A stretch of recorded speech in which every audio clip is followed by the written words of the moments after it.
Heart beat scan ఒక్క second లోనే world class 640 slide CT scan ఇప్పుడు మీ విస్టా ఇమేజింగ్ బంజారా హిల్స్ లో. హాయ్ హలో నమస్తే, వెల్కమ్ టు ఐ డ్రీమ్స్. నేను మీ మాధురి. షుగర్ వ్యాధి మనకి ఇప్పుడు తరచూ కూడాను 30 ఏళ్ళు నిండిన వాళ్ళలో ఎక్కువగా బాధిస్తున్న వ్యాధి. మరి ఈ వ్యాధిని నియంత్రించుకోవచ్చా? ఒకవేళ వచ్చిన తర్వాత దీన్ని ఎలా కంట్రోల్ చేసుకోవాలి? ఎటువంటి మెడిసిన్స్ యూస్ చేసుకోకుండా ఆ మెడిసిన్స్ని ఆపి, అంటే మెడిసిన్స్ ఎవరైతే యూస్ చేస్తున్నారో ఆ మెడిసిన్స్ ఆపి, లేదు అంటే కంప్లీట్గా మెడిసిన్స్ని పక్కన పెట్టి ఎలా ముందుకెళ్ళాలి? అలాగే ఇంట్లోనే మనకు దొరికిన చిన్న చిన్న వస్తువులతో మనకి షుగర్కి ట్రీట్మెంట్ మనం ఇంట్లోనే ఎలా చేసుకోవాలి, ఇవన్నీ చెప్పడానికి డాక్టర్ శ్రీఎల్ వెంకట్రావు గారు మనతో పాటు ఉన్నారు. ఆయన అడిగి తెలుసుకుందాం. నమస్తే సార్. నమస్తే డాక్టర్ గారు, షుగర్ వ్యాధి ఇప్పుడు 30లో పడ్డారు అంటే వాళ్ళకి మ్యాక్సిమంగా కనిపిస్తున్న ఒక వ్యాధి. అది ఏంటి అంటే జీవనశైలిలో బీపీ షుగర్లు ఎలా అయిపోయాయి అంటే, ఒక బీపీయా షుగరా ఓకే అది కామన్, జలుబు దగ్గు ఎలా వస్తుందో అవి కూడా అంత కామన్ అయిపోయాయి. కాకపోతే అవి లాంగ్ టర్మ్లో మనిషి శరీరం పైన, మనిషి ఆరోగ్యం పైన తీవ్ర ప్రభావం చూపిస్తున్నాయి. మరి అయితే షుగర్ వ్యాధికి సంబంధించి మనకి రివర్స్ షుగర్ని ఎలా చేసుకోవాలి, అలాగే షుగర్ వ్యాధిని ఒక్కసారి మనం డయాగ్నోస్ చేసిన తర్వాత దానికి ఎలాంటి రెమెడీస్ యూస్ చేయాలంటారు? షుగర్ అనేది అది అసలు జబ్బే కాదు, మనం కొనుక్కు తెచ్చుకుందే. మన పూర్వీకులు ఒక తరం ముందుకు వెళ్తే చక్కగా నడిచేవారు. ఆటోలు లేవు, బస్సులు లేవు, నడిచేవారు. నడిచినంతకాలం షుగర్ లేదు కదా. పోయి నడుస్తూ నాకుతో పాటు సైకిల్ దొక్కేవారు. అసలు ఇప్పుడు ఎవరైనా సైకిల్ దొక్కేవాళ్ళు ఉన్నారా? గ్రామాల్లో కానీ పట్టణాల్లో కానీ ఎవరైనా సైకిల్ దొక్కేవాళ్ళు ఉన్నారా? అంతే, ఎక్కడము. చివరికి రైతులు, వ్యవసాయ కూలీలు కూడా ఇంటి దగ్గర బయలుదేరి పొలం గట్టు దాకా బైక్ మీద వెళ్ళటం, ఇంకా ధనిక వర్గాలు అయితే కారులో వెళ్తాం. మరి ఇంకా వ్యాయామం ఎక్కడుంది? అంటే మనం కొనుక్కు తెచ్చుకుంది కదా. వ్యవసాయ కూలీలు గతంలో ఇంటి దగ్గర నుంచి పొలం వరకు నడిచి వెళ్ళేవారు. ఈ రోజున వ్యవసాయ కూలీలు ఏమంటున్నారు? అయ్యా ఆటో పెట్టండి, ఆటోలో ఎక్కొస్తామంటున్నారు. అంటే పొలం దాకా ఊరు నుంచి వాళ్ళ ఇంటి నుంచి ఆటోలో, ఆటో కాకపోతే ట్రాక్టర్ పెట్టమంటున్నారు. ట్రాక్టర్ దాంట్లో టైలర్లో ఎక్కి వెళ్తున్నారు, నడకలేదు. కనుక ఒకప్పుడు షుగర్ అంటే ఇదేదో ధనిక వర్గాలకు మాత్రమే వచ్చేది అనుకున్నారు. ఇవాళ కడు పేదలకి, నిరుపేదలకి, కూలీలకు, వ్యవసాయ కార్మికులకు వస్తూ ఉంది. ఎందుకంటే ఇవాళ అంటే పనులు చేయటంలా 30 ఏళ్ళోళ్ళే కాదు సార్, అంతకన్నా తక్కువ ఉన్న ఏజ్ ఉన్న వాళ్ళకి కూడాను ఇప్పుడు షుగర్ అనేది కనిపిస్తుంది. అంటే గరిష్టంగా 30 ఏళ్ళు అనేది ఒక ప్రామాణికం. ఇప్పుడు శ్రామిక వర్గానికి రాదు, ఇది పేదవాళ్ళ జబ్బు కాదు, అబ్బా కోటీశ్వర్ల జబ్బు అనుకునేవారు, అందుకే షుగర్ అనేవారు. ఇప్పుడు ఏమైంది? మరి కూలి పని చేసుకునే వాళ్ళకు కూడా వస్తుంది. ఎందుకు వస్తుంది? ఇంతకుముందు ఏదైనా తవ్వాలంటే చేతిలో పార ఉండేది, పలుగు ఉండేది, గడ్డపార పొలుగు ఉండేది. ఇవాళ బరువులు మోసేవారు. ఇప్పుడు ఏమీ లేదు, బరువులు ఎత్తాలంటే మిషను, చేత్తో బరువులు ఎత్తే పని లేదు. వ్యవసాయ పనులన్నీ కూడా యాంత్రీకరణ జరిగింది. అందువల్ల మనము శారీరక శ్రమ లోపించటం వల్ల ఈ షుగర్ ఎక్కడ చూసినా, ఏ ఇంట్లో చూసినా, పట్టణాలు లేదు, నగరాలు లేదు, ధనిక వర్గాలు, పేద వర్గాలు అందరికీ వచ్చేస్తూ ఉంది. ఈ షుగర్ వ్యాధి బరువు అధికంగా ఉన్న వాళ్ళకి వస్తుంది. ఓకే, కనుక బరువుకి షుగర్కి లింక్ ఉంది. బరువు అధికంగా ఉన్న ప్రతి ఒక్కరూ కూడా థైరాయిడ్ గ్రంథి ఏమైనా సరిగా పనిచేస్తుందా లేదా తెలుసుకోవాలి. కనుక thyroid test T3, T4, TSH అనే పరీక్ష విధిగా చేయించుకుని, థైరాయిడ్ లోపం ఉన్నప్పుడు థైరాయిడ్ ట్యాబ్లెట్లు వాడితే బరువు తగ్గుతారు. అంటే డయాబెటిక్స్ ఉన్న వాళ్ళందరికీ థైరాయిడ్ వచ్చే అవకాశాలు ఉంటాయంటారా సార్? అంటే ఇప్పుడు ఎట్లయితే షుగరు, బీపీ అన్నదమ్ములో బరువు అధికంగా ఎవరైనా ఉన్నా చాలామంది చెప్తారు, నేను గుప్పిడి అన్నమే తింటానండి, ఇంతలా ఉన్నానేంటి అంటారు. గుప్పిడి అన్నము ఇంతలా ఉండడానికి కారణం ఏంటంటే థైరాయిడ్ గ్రంథి సరిగా పనిచేయటం లేదు. ఓకే, కనుక బరువు తగ్గటం అనేది షుగర్ నియంత్రణకు చాలా కీలకము. థైరాయిడ్ చేయించాం, నార్మల్ ఉంది, దాంట్లో సమస్య లేదు. అప్పుడు బరువు తగ్గడానికి ప్రకృతి ప్రసాదించిన మహాబీర విత్తనాలు అని ఉన్నాయి. ఇవి వన తులసి గింజలు. రాత్రిపూట ఒక స్పూను గింజలను గ్లాసు నీళ్ళల్లో నానబెట్టి రాత్రంతా నానిన తర్వాత ఉదయం పరగడుపున ఈ గింజలు నీళ్లు కలిపి తాగేస్తే చక్కగా బరువు తగ్గుతారు. బరువు తగ్గితే నిదానంగా షుగర్ కూడా తగ్గిపోతుంది. బరువుకి షుగర్కి లింక్ ఉంది. తర్వాత ఈ మధ్య కాలంలో చిన్న పిల్లలకి యుక్త వయసులో కూడా షుగర్ వస్తుంది. దాన్ని టైప్ 1 డయాబెటీస్ అంటారు. ఆ టైప్ 1 డయాబెటీస్ అనేది మందులు లేకుండా దాన్ని నియంత్రించడం కష్టం. చిన్న వయసులో వచ్చే షుగర్ వ్యాధికి ఇన్సులిన్ తప్పదు. అది ఇన్సులిన్ ఆధారిత షుగర్ అంటారు. అయితే అదృష్టవశాత్తు 100 మందికి షుగర్ ఉంటే 90 మందికి ఈ టైప్ 2 డయాబెటీస్ అంటే 40 ఏళ్ళు దాటి బరువు ఎక్కువ ఉన్న వాళ్ళకి వస్తూ ఉంటుంది. ఆ విధంగా బరువు నియంత్రణ ముఖ్యం. ఆహార నియమాలు 1983లో అన్న ఎన్టీ రామారావు ముఖ్యమంత్రి కాకముందు ఉత్తరాంధ్రలో, రాయలసీమలో, తెలంగాణలో ప్రజలంతా ఏం తినేవారు? రాగి, జొన్న, సజ్జ, కొర్రలు, అరిగెలు, సామెలు, ఊదలు. ఇవి తిన్నంత కాలము ఈ షుగర్ వ్యాధి అడ్రస్ ఉండేది కాదు. అన్న ఎన్టీఆర్ ఏం ఆలోచించాడు?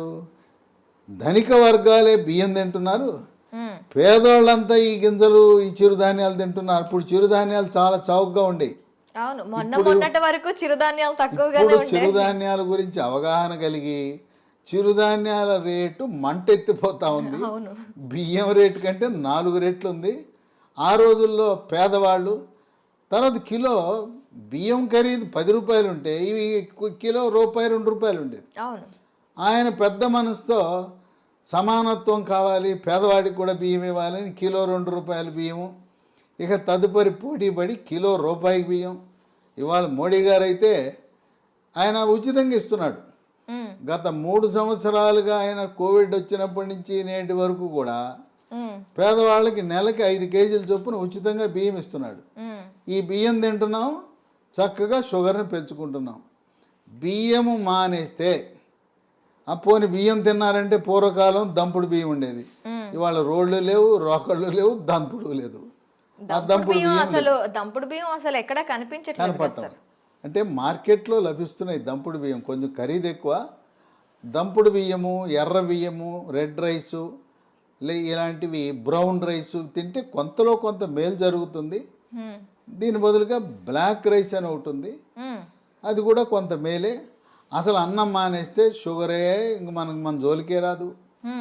తర్వాత కొంతమంది పాపం తెలవక నాకు షుగర్ వచ్చింది అందుకని అన్నం మానేసి గోధుమల జోలికి వెళ్ళాను అంటారు. గోధుమ రొట్టె వేసుకుంటున్నా, గోధుమ అన్నం తింటున్నా, గోధుమ రవ్వతో ఉప్మా చేసుకున్నా అన్న. గోధుమల వల్ల షుగర్ ఇంకా పెరిగిపోతుంది. అన్నములో, వరి అన్నములో ఉండే పిండి పదార్థం కంటే గోధుమలో రెట్టింపు ఉంది. కనుక మనకి 2 శత్రువులు ఉండారు. దక్షిణ భారతంలో మనం తినే వరి అన్నము, ఉత్తర భారత వాసులు తినే గోధుమలు. ఈ 2 మన దేశంలో ఎక్కువ మంది తినేది ఇదే. పేద, ధనిక అన్ని వర్గాలు తినేది. ఈ 2టిని మానేసి రాగి, జొన్న, సజ్జ, కొర్రలు, అరిగెలు, సామెలు, ఊదలు జావరూపాన అన్నమో లేదు పిండి చేసి పుల్కాలు, రొట్టెలు చేసుకుని తింటే షుగర్ పరారవుతుంది. అసలు షుగరే రాదు. కనుక మనం తీసుకునే ఆహార నియమాలు అనేది చాలా ముఖ్యం. వీటితో పాటు వ్యాయామం చేయాలి. నడక ముఖ్యం. యోగా, ప్రాణాయామము, ధ్యానము, నడక. ఇప్పటికైనా షుగర్ ఉన్నవాళ్ళు మీకు బైక్ ఉండొచ్చు కాక, కారు ఉండొచ్చు కాక, ఉన్న ఒక సైకిల్ కొనండి. కొత్త సైకిల్ ఒకటి కొని తొక్కండి. సైకిల్ తొక్కితే పోనీ బయట తొక్కడం వీలు కాకపోతే ఇప్పుడు కూడా కొంతమంది సైకిల్ స్టాండ్ వేసి ఇంట్లోనే తొక్కుతుంటారు. స్టాండ్ వేసి తొక్కుతుంటారు. సైకిల్ తొక్కితే బరువు తగ్గుతారు, మోకాళ్ళ నొప్పులు తగ్గుతాయి, కండరాల నొప్పులు తగ్గుతాయి, షుగర్ కూడా నియంత్రణలోకి వస్తుంది. మన ఇంట్లో వాషింగ్ మెషిన్ ఎట్లా ఉంటుందో, బట్టలు ఉతికే మెషిన్, టీవీలు ఉంటాయి, గేజర్ ఉంటుంది, అట్టాగే వెయింగ్ మెషిన్ కూడా ఉండాలి. ప్రతిరోజు ఇంట్లో ఉన్న ప్రతి ఒక్కరు కూడా బరువు చూసుకోవాలి. ఇది ఎక్కడ కనపడదు. వాషింగ్ మెషిన్ కొన్నవాళ్ళు వెయింగ్ మెషిన్ ఎంత ఉంటుంది చూడండి. వెయింగ్ మెషిన్తో మరీ ముఖ్యంగా షుగర్ ఉన్నవాళ్ళు వెయింగ్ మిషన్ తప్పనిసరి. దాంతోపాటు ప్రతిరోజు మన షుగర్ ఎంత ఉందో చూసుకునే చిన్న పెద్ద ఖరీదు ఉండదు, 700 రూపాయలు గ్లూకోమీటర్ అనే పరికరము, దాంతో చూసుకోవాలి. అట్లాగే షుగర్ నియంత్రణ గత 3 నెలలుగా ఎలా ఉన్నది అని చేసే ఒక పరీక్ష ఉన్నది, దాని పేరు HbA1c పరీక్ష. ఆ పరీక్ష 3 నెలలకు ఒకసారి చేసినప్పుడు 7 కంటే తక్కువ ఉంటే నియంత్రణ బాగున్నది అని అర్థమవుతుంది. ప్రతి మంత్లో కూడా చేస్తారా సార్ ఇది? కాదు, 3 నెలలకు ఒకసారి చేయాలి. ఓకే, ప్రతి నెల అవసరం లేదు, 3 నెలలకు ఒకసారి. మా ఇంటి పక్కనే ల్యాబొరేటరీ ఉందని గ్లూకోమీటర్ కొంట మాత్రం మానకూడదు. మన ఇంటి పక్కన ల్యాబొరేటరీ ఉంటే HbA1c పరీక్ష చేయించుకోండి. ఈ చిరుధాన్యాల గురించి చెప్పాను. చిరుధాన్యాలతో చేసే బిస్కెట్లు, చాక్లెట్లు అందుబాటులోకి వచ్చినాయి.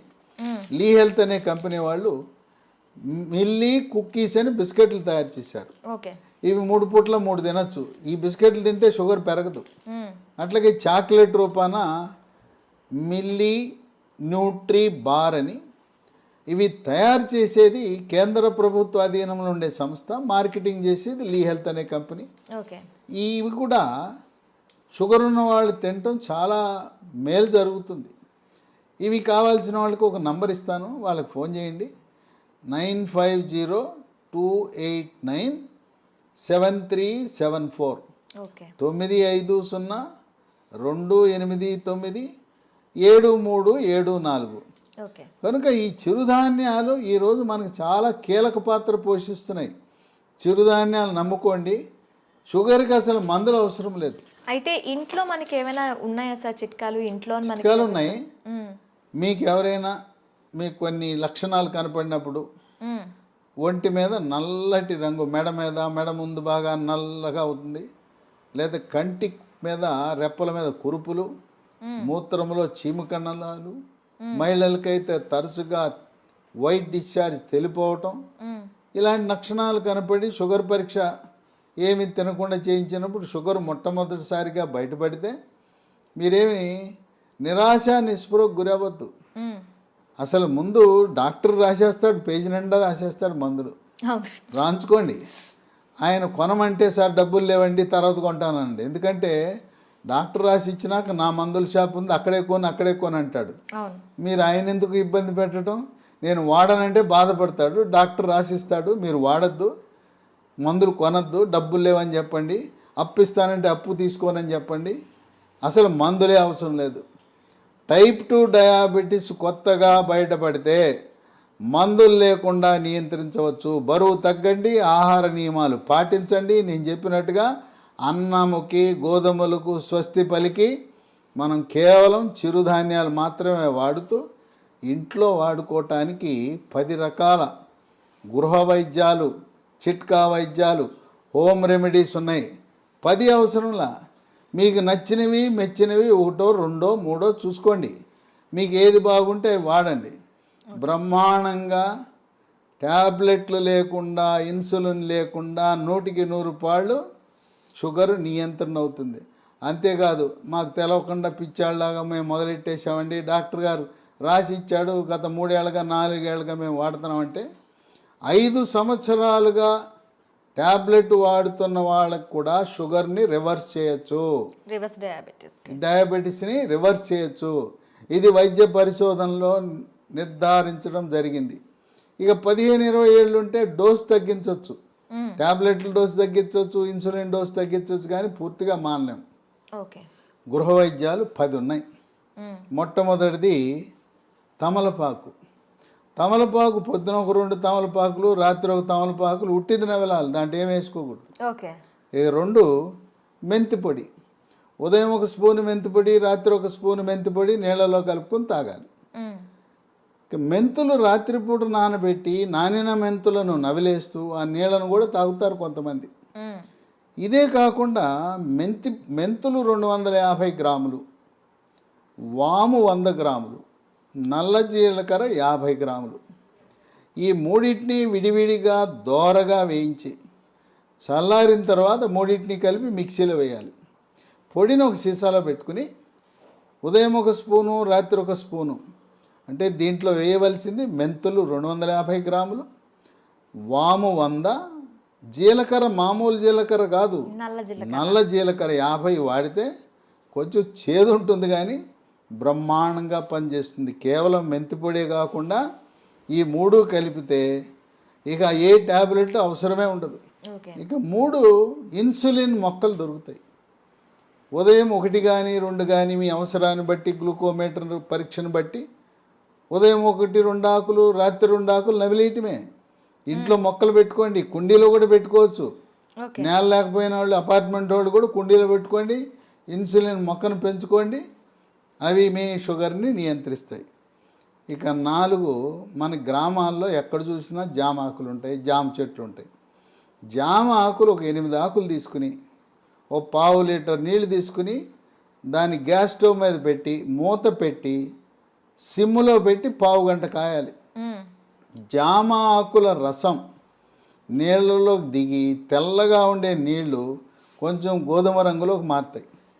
అవి ఉదయము రాత్రి జామ ఆకుల ఈ రసాన్ని తాగితే బ్రహ్మాండంగా నియంత్రించబడుతుంది.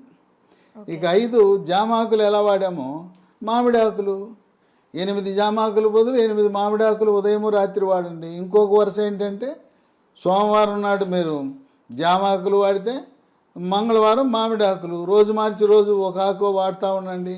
లేదు ఇంకా కావాలంటే 3వ రోజు ఇన్సులిన్ ఆకులు వాడండి.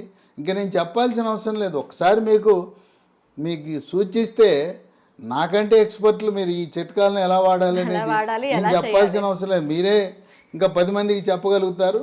ట్యాబ్లెట్ అవసరం లేదు. చిట్కాల గురించి మీరే ఇంకా మీ స్వీయ అనుభవాన్ని 10 మందికి పంచివ్వగలుగుతారు.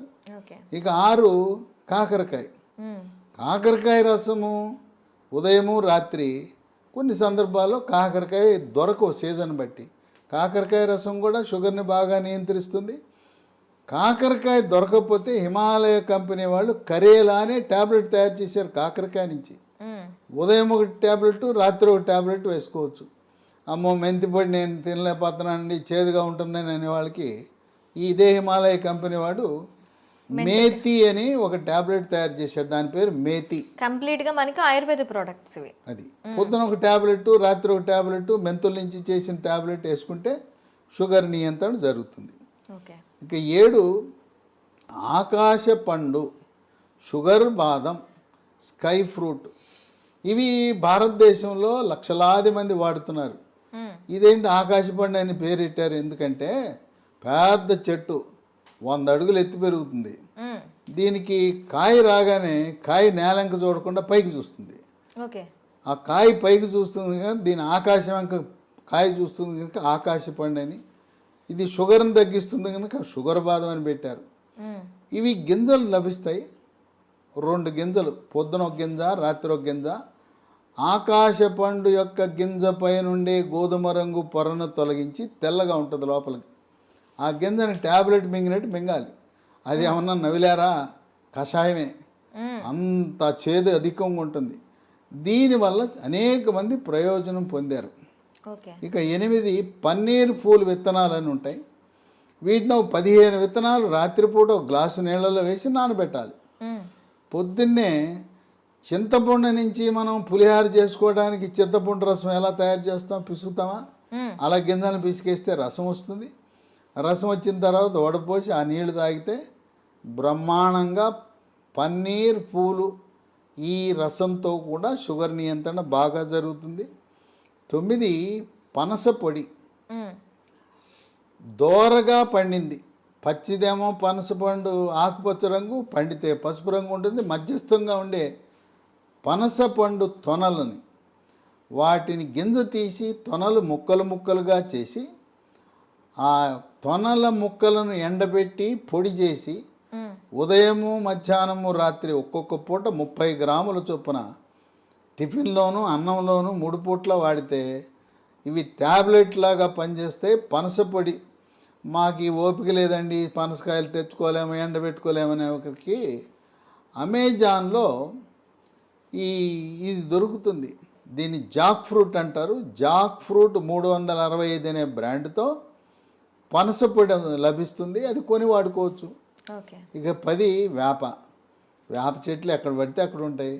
వేప ఆకులు వాటిని వేప ఆకు నుంచి బెరడు నుంచి వేరు వరకు కూడాను అన్ని మంచి పనిచేస్తాయి. ఔషధ వేప ఆకుల వినియోగం ఉదయము రాత్రి వేప ఆకులు నవిలేస్తే, అంటే ఇక్కడ మనం ఒకటి గమనించాలి, షుగర్ తీగ ఉంటుంది కదా, తీయటి జబ్బు మనకు వచ్చింది, మనం విరుగుడు ఏమేస్తున్నాం, చేదేస్తాం.